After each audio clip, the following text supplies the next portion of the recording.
Damos la bienvenida a quienes nos escuchan a una nueva exploración a fondo. Hoy tenemos una misión verdaderamente fascinante por delante. Así es. Y preparándome para hoy pensaba en lo denso que es este material. Totalmente. Vamos a adentrarnos en uno de los textos más sorprendentes y francamente escandalosos de la antigüedad. Hablamos del capítulo 38 del libro de Génesis, analizando los detalles desde la versión Reina Valera. Y es un texto que a menudo la gente prefiere saltarse, porque es bastante incómodo. Muy incómodo. Pero para poner a nuestra audiencia en contexto, necesitamos imaginar la escena. Porque el nivel de drama aquí es digno de una serie de televisión. Definitivamente. La narrativa bíblica viene siguiendo la tensa historia de José. En el capítulo 37 acabamos de presenciar cómo sus propios hermanos lo traicionan. Ajá, lo lanzan a un pozo.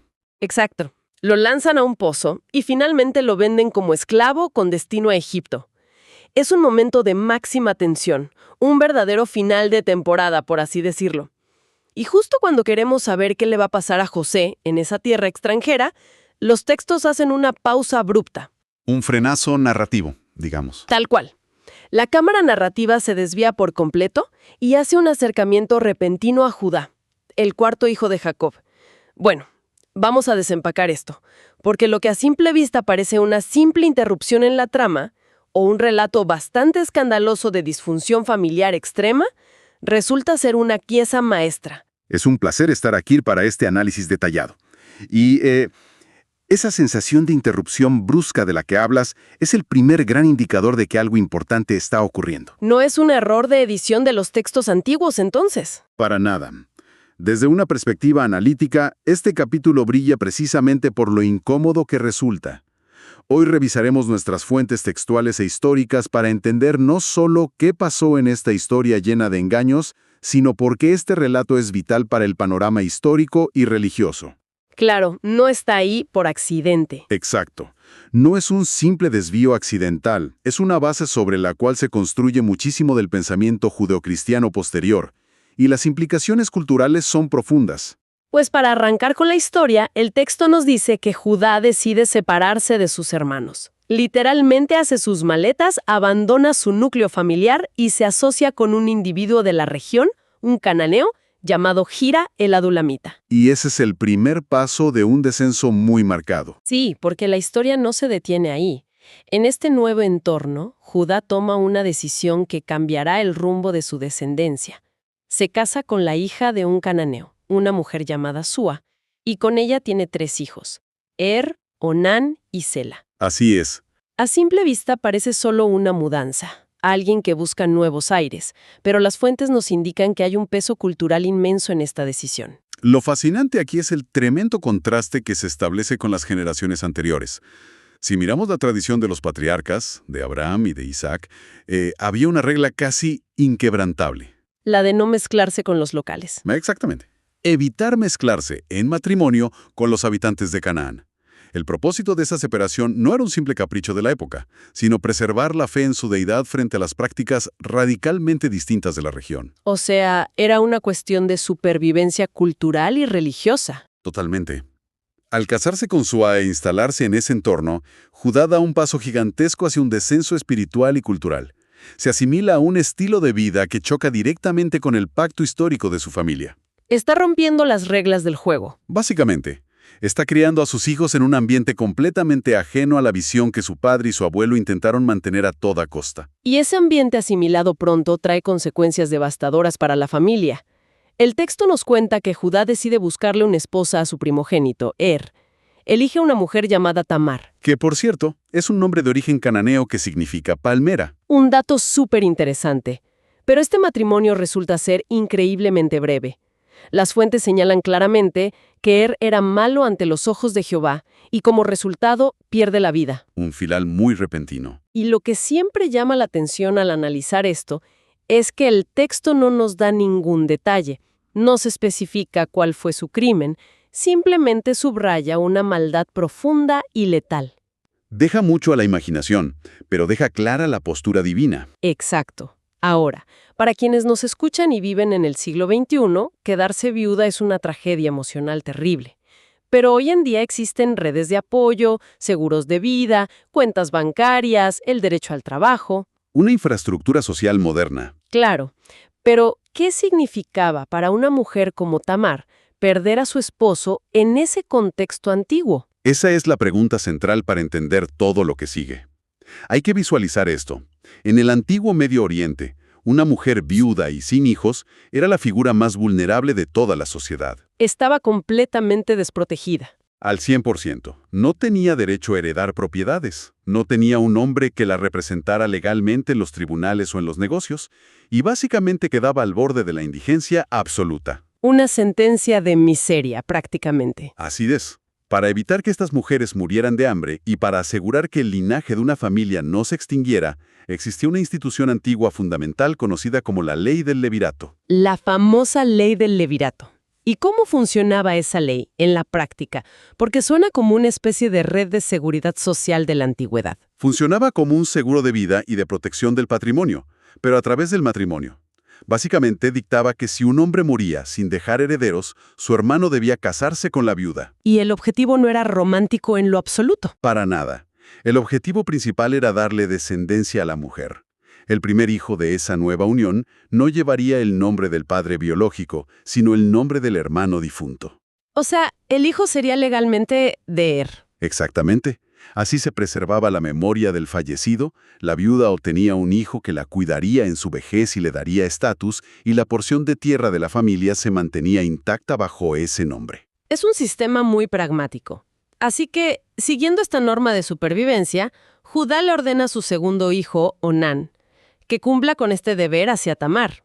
Tiene que darle un heredero en nombre de su hermano mayor. Y lo que ocurre a continuación es un acto de sabotaje económico y social absoluto. Es terrible. Onán acepta unirse a Tamar, pero comete un acto de puro egoísmo calculador.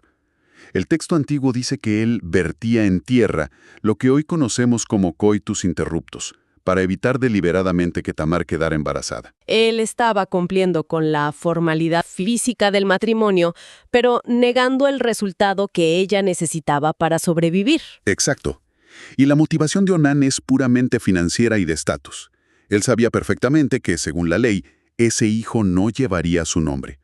Además, si no tenía descendencia, Onán se convertiría automáticamente en el heredero principal de la vasta fortuna de Judá. O sea que darle un hijo a Tamar significaba crear a su propio rival financiero. Lo hace resumido perfectamente. Darle un hijo a ella era perder su propia herencia doble. Es una manipulación absolutamente terrible. Básicamente está usando el cuerpo de Tamar para su propio placer, pero le está negando cruelmente el único derecho, la única protección social que ella podría obtener en esa cultura para no morir en la miseria. Es un fraude en toda regla. Un fraude gravísimo. El nivel de crueldad es asombroso. Y a los ojos de la narrativa divina, esta maldad, esta desobediencia diseñada para arruinar a una viuda vulnerable por pura codicia, es inaceptable. Y la consecuencia es inmediata. La deidad también le quita la vida a Onán. Lo cual nos deja con un escenario de pánico total en la familia. Judá acaba de perder a 2 hijos de forma consecutiva justo después de casarlos con esta misma mujer. Imagine el nivel de superstición que debe haber sentido. Claro, le queda un tercer hijo, Sela, que aún es muy joven. Judá está aterrorizado. Seguramente piensa que Tamar está maldita o trae mala suerte letal a los hombres de su casa. Así que idea una salida cobarde. Engaña a su nuera. Una mentira que destruye la vida de ella. Le dice algo como, mira, vuelve a la casa de tu padre, ponte tus ropas de viuda y espera allí tranquilamente hasta que el pequeño Sela crezca lo suficiente para casarse contigo. El detalle clave aquí es que Judá no tiene la más mínima intención de cumplir esa promesa, y debemos detenernos a analizar la crueldad de esta mentira. Judá deja a Tamar en un limbo social devastador. La congela en el tiempo. Totalmente. Una viuda sin hijos que es enviada de vuelta a la casa de su padre es una mujer en pausa permanente. Está legalmente atada a la familia de Judá, esperando un niño que crece, por lo que no puede buscar a otro marido para rehacer su vida. No puede avanzar ni retroceder. Así es, pero al mismo tiempo, Judá jamás permitirá que esa unión con Sela suceda. La ha condenado a marchitarse en una esquina, sin estatus, sin seguridad y sin futuro. Y ella no parece ser el tipo de persona que simplemente acepta una sentencia injusta sin luchar. Para nada. Ella es sumamente observadora. Pasan los años, el tiempo sigue su curso y ocurren cambios importantes en la familia. La esposa de Judá, la hija de Súa, muere. Después de pasar el tiempo de duelo formal, Judá decide hacer un viaje. Sube a un lugar llamado Timnat junto con su amigo Gira. El mismo amigo del principio. Exacto. Suben para la lucrativa temporada de esquila de ovejas, que según las fuentes solía ser una época de festivales, banquetes y celebraciones bastante desinhibidas. Era un ambiente festivo, de mucha abundancia. Y Tamar, que no ha dejado de prestar atención a los movimientos de la familia, se da cuenta de la gran mentira. Ve que Sela ya es un hombre adulto, listo para el matrimonio, y nadie la ha mandado llamar. Se da cuenta de que la han abandonado a su suerte para siempre. Es el instante exacto en que la desesperación más profunda se encuentra con una audacia tremenda. Tamar entiende que el sistema patriarcal que fue diseñado para protegerla le ha fallado de manera estrepitosa. Le dieron la espalda por completo. El líder de la familia la ha engañado, así que toma una decisión radical. Va a buscar justicia por sus propias manos mediante un estratagema que pondría en riesgo su propia vida. La escena que sigue es digna de un thriller de suspenso. Tamar se quita sus vestiduras de viudez, aquellas ropas oscuras que la marcaban públicamente como una mujer en espera y de luto perpetuo. Se despoja de esa identidad impuesta. Exactamente. Se cubre el rostro y el cuerpo con un velo y se sienta estratégicamente en la entrada de un lugar llamado Enaim, justo en el cruce de caminos por donde sabe perfectamente que pasará Judá. Y este detalle del velo es fundamental. Las fuentes debaten si se disfraza de una prostituta común o de una mujer dedicada a ritos de fertilidad paganos, lo cual era frecuente en esa época y región durante las festividades de Esquila. Sea cual sea el disfraz específico, la trampa visual funciona. La trampa es perfecta porque Judá, al pasar y no poder ver su rostro a causa del velo, cae de inmediato. Se acerca a ella y solicita sus servicios. La ironía aquí es increíble. La ironía narrativa es brutal.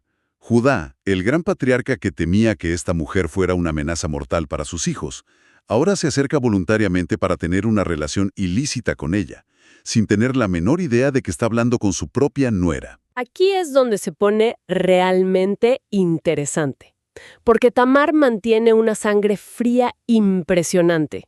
Cuando Judá le propone estar con ella, Tamar no cede gratis ni se conforma con promesas vacías. Ella exige un pago tangible. ¿Ella sabe con quién está tratando? ¡Claro! Él le dice que no trae nada de valor encima en ese momento, pero que le enviará un cabrito de su rebaño más tarde. Tamar, sabiendo por amarga experiencia que las promesas de Judá valen absolutamente nada después de todo, le prometió a su hijo Sela y la dejó abandonada. Le exige prendas en garantía. No va a cometer el mismo error 2 veces. Para nada. Ella le pide cosas muy específicas para asegurar el trato hasta que llegue el famoso cabrito. Le pide su sello, su cordón y su báculo. Para apreciar la magnitud de lo que Tamar está pidiendo, necesitamos traducir esto a términos modernos. Estos no son adornos sin importancia. No es como pedirle prestado un reloj o un anillo cualquiera. Para nada. En el antiguo Medio Oriente, el sello cilíndrico que a menudo se llevaba colgado al cuello con un cordón, y el báculo tallado con patrones únicos de la tribu, representaban la identidad legal y personal absoluta de un hombre. Eran como su firma oficial. Eran intransferibles. Es el equivalente actual a entregarle a un total desconocido en la calle tu teléfono celular desbloqueado, tu pasaporte, tu tarjeta de crédito con el número de seguridad anotado y las escrituras de tu casa. Todo junto. Una locura. Al entregar estas prendas, Judá le está dando a esta mujer misteriosa su identidad completa, su firma legal y su honor social. Me cuesta creer que él realmente acceda a darle todo eso, pero el impulso del momento lo ciega por completo. La falta de autocontrol de Judá es evidente aquí. Judá le entrega su pasaporte y sus llaves en la forma de este sello y báculo, se une a ella y producto de ese encuentro furtivo en el camino, Tamar queda embarazada. Inmediatamente después del acto, Tamar desaparece sin dejar rastro. Misión cumplida. Se quita de velo, vuelve a ponerse sus tristes ropas de viuda, esconde los objetos legales de Judá y regresa a la casa de su padre como si nada hubiera pasado. Y Judá se queda con el problema de recuperar sus cosas. Exacto. Poco después, Judá, intentando recuperar su valiosa identidad, envía a su amigo Gira con el cabrito prometido. Pero el amigo llega al lugar y no la encuentra. Al preguntar a los habitantes locales por la mujer del velo en el camino, la respuesta los deja fríos. Les dicen, aquí nunca ha habido ninguna mujer de ese tipo. La reacción de Judá ante esta pérdida revela muchísimo de su carácter en ese momento. En lugar de iniciar una búsqueda exhaustiva por recuperar los símbolos irreemplazables de su autoridad y su nombre, prefiere evitar el escándalo a toda costa. Prefiere hacerse de la vista gorda. El miedo al ridículo público supera cualquier sentido de responsabilidad. Prefiere perder su sello y su báculo antes que ser el hazmerreír de la región por haber sido engañado en un camino polvoriento. Y decide dejar el asunto así, pensando que es una pérdida material y que el secreto quedará enterrado para siempre. Pero los secretos en este tipo de historias tienen la costumbre de salir a la luz de la forma más dramática posible. Y así es, avanzamos unos 3 meses en el tiempo. El embarazo de Tamar ya es visible, es innegable. Y en esos pueblos pequeños las noticias viajan rápido. Alguien corre a llevarle el chisme al patriarca. Le dicen, Judá, Tamar tu nuera ha fornicado, y a causa de eso está encinta. Lo que sigue es un monumento a la doble moral humana. Judá, sin dudarlo un solo segundo, sin abrir una investigación, sin preguntar por las circunstancias, reacciona con una dureza implacable y furiosa. Pasa de ser un hombre asustado del ridículo a ser un juez implacable. Como jefe del clan, tiene autoridad judicial y condena a Tamar inmediatamente, sentenciando, sacadla y sea quemada. Un momento, hay que procesar el nivel de esto. Él quiere ejecutarla públicamente por cometer exactamente el mismo tipo de transgresión moral que él mismo cometió en el camino a Timnat hace apenas 3 meses. Es inaudito. La audacia y la hipocresía nos dejan sin palabras. Él era el cliente en esa transacción y ahora actúa como el juez supremo de la moralidad de su nuera. Es el pináculo del abuso de poder.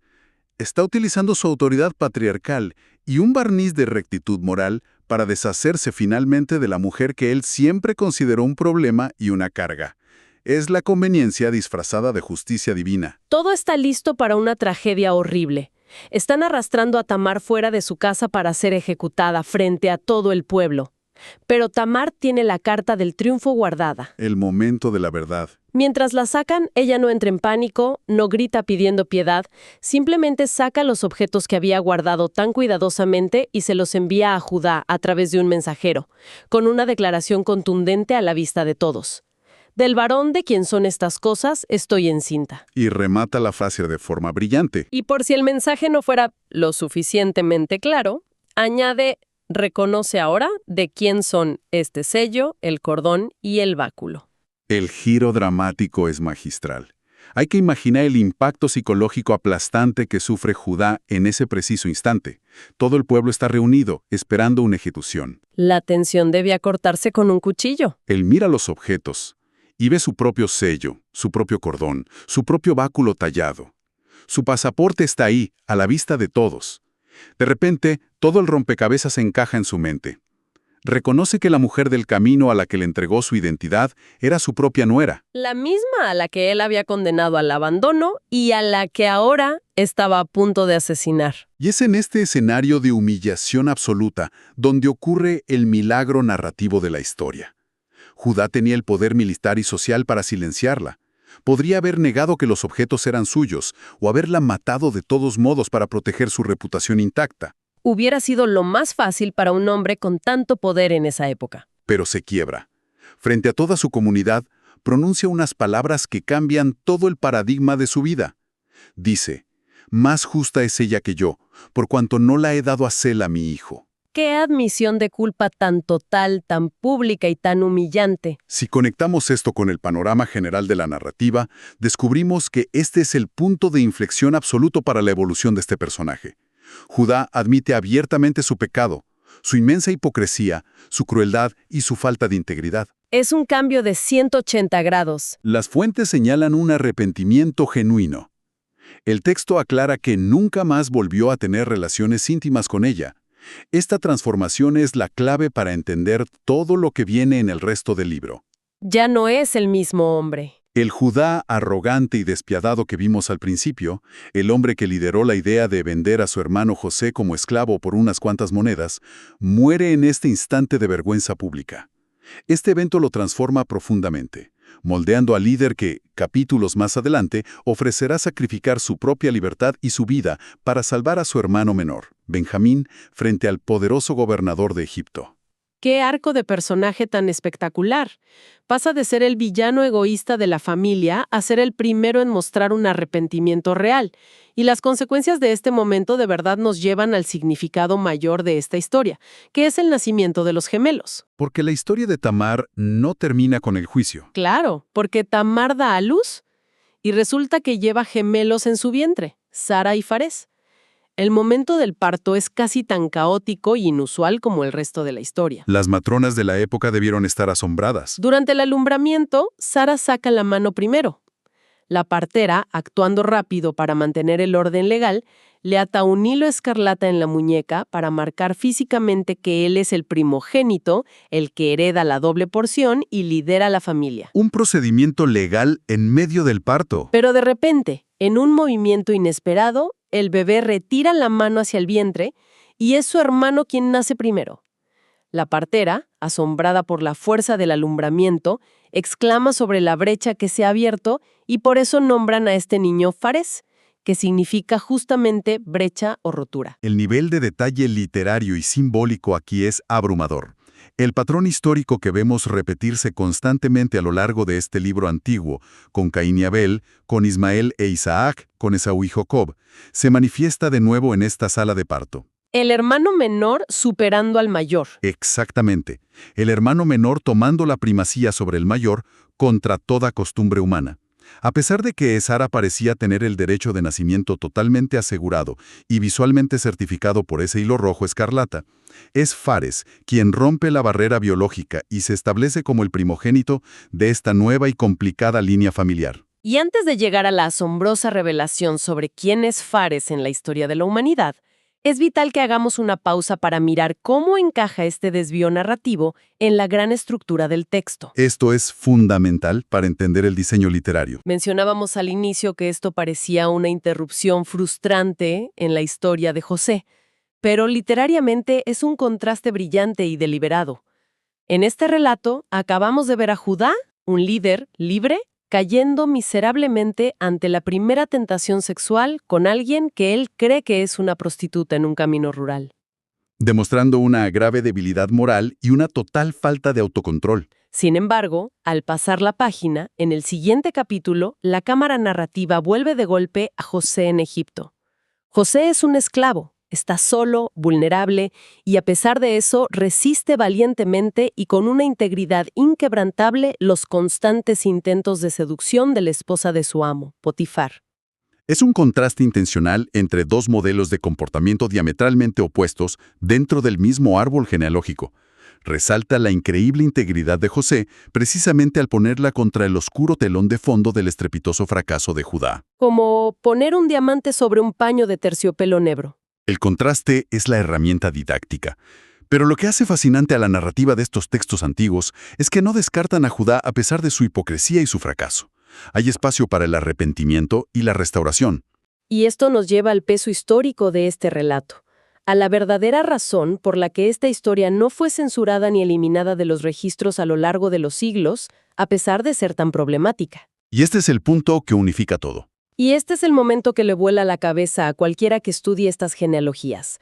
Porque si rastreamos el linaje de este bebé, Fares, el niño que nació rompiendo la brecha, nos encontramos con un dato monumental.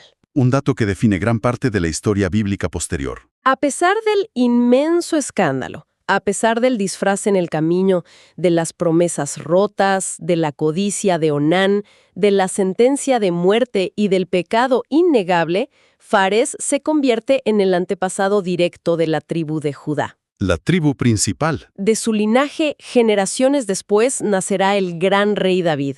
Y eventualmente, si avanzamos en la historia y miramos genealogías posteriores, como la que abre el Nuevo Testamento en el libro de Mateo, llegamos a través de esta misma línea ininterrumpida hasta el mismísimo Jesucristo. Es asombroso pensarlo. Esta historia llena de disfunción, engaño y turbulencia está incrustada permanentemente en la línea directa del Mesías esperado. El peso teológico de esa revelación es inmenso. Demuestra de manera irrefutable que, según la perspectiva de estos textos, la historia de la salvación humana no se construyó sobre una línea familiar impecable, estéril o socialmente respetable. Todo lo contrario. Se abrió paso a través de situaciones desastrosas, a través de debilidades humanas profundas y francamente vergonzosas. Y en el proceso de construir ese linaje, la narrativa se detuvo a defender a la persona más marginada y vulnerable de la historia, que era Tamar. El texto le da la razón a ella. Honró su desesperada fe y su audacia para reclamar la promesa de una descendencia, al mismo tiempo que usó la situación para romper y transformar el duro e hipócrita corazón de Judá. Entonces, ¿qué significa todo esto? Al llegar al final de este análisis, nos damos cuenta de que un texto que durante siglos ha incomodado a muchos lectores, que parece una simple interrupción extraña o un relato que las familias preferirían esconder debajo de la alfombra, es en realidad el corazón palpitante de una historia monumental. Es una pieza clave del rompecabezas. Entender estos textos antiguos con mayor profundidad, esto nos recuerda la inmensa importancia del pensamiento crítico y la paciencia al leer. No podemos quedarnos solo con lo superficial. Nos enseña que no debemos saltarnos las partes de una historia que parecen no encajar a simple vista, o que nos resultan difíciles y escabrosas de procesar.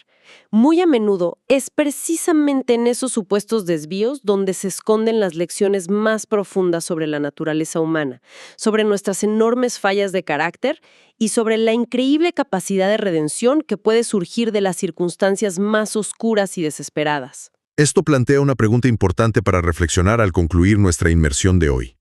Consideremos por un momento al otro gemelo, a Sara, y ese enigmático hilo escarlata atado a su muñeca. El niño que parecía ser el primero.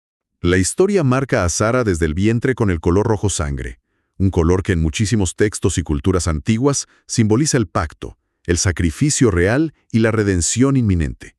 Él llevaba la marca visible y legal de la primacía.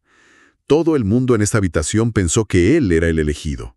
Sin embargo, es Fares quien finalmente nace primero, quien rompe la brecha, se lleva el protagonismo y a través de quien continúa la línea oficial que cambiaría la historia mundial. Es un detalle que deja pensando a cualquiera. Esto nos obliga a pensar profundamente al mirar cualquier registro histórico. ¿Qué pasa con las historias de aquellos que fueron marcados primero, que tenían el derecho aparente, pero que la narrativa oficial deja en segundo plano? ¿Qué otros hilos escarlatas de significado histórico, cultural y espiritual nos estamos perdiendo al leer la historia únicamente desde la perspectiva de los que finalmente prevalecen? ¡Qué gran pregunta! Son esas hebras silenciosas, esos personajes secundarios marcados, los que a menudo completan el tapiz real de la experiencia humana. Una reflexión extraordinaria para cerrar nuestro análisis de hoy. Dejamos a quienes nos escuchan con esa poderosa imagen del hilo escarlata en la muñeca de Sara, para que sigan cuestionando los márgenes de los textos y explorando por su cuenta las historias no contadas. Ha sido un análisis fascinante. Ha sido un recorrido verdaderamente revelador por las sombras y las luces del mundo antiguo. Agradecemos profundamente a nuestra audiencia por acompañarnos con mente abierta en esta intensa travesía analítica, y esperamos que sigan encontrando asombro en los detalles que a simple vista parecen interrupciones, pero que en realidad lo cambian todo. Hasta nuestra próxima exploración a fondo.